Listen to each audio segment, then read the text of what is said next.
Кандай жакшысыз? Келдиңизби? Кандай болуп атат бул жак? Алдырасыздарбы? Ооба, бул азыр мына майрамга катуу бизде усиление болуп атат. Ушу балдар сиз берген тапшырмаларды так аткарып, азыр мына тазалашып аткан мезгили.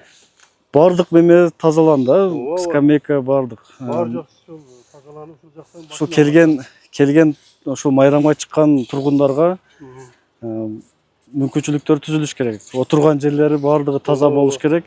Жана ошондой эле мына урналарды коюп ташайлы. Макул. Ар бир четтерге урналарды коюп, буюрса ошол Кадамжай шаарыбыздын тургундарына да кайрылып кетебиз ошол немеден пайдаланып. Ушул тазалыкты сактаңыздар. Ар кандай мусорларды биз атайын койгон урналар бар, коюлду. Ошол жактарга дагы таштап коюңуздарды суранабыз. Биргеликте суранабыз. Биз мына бүгүн эс алуу күнүнө карабай биздин Кадамжай суу канал муниципалдык ишканасынын ишчилери мына выходныйга карабай иштешип, азыр ошол эртеңки майрамга карата катуу даяргерчилик жүрүп аткан учур.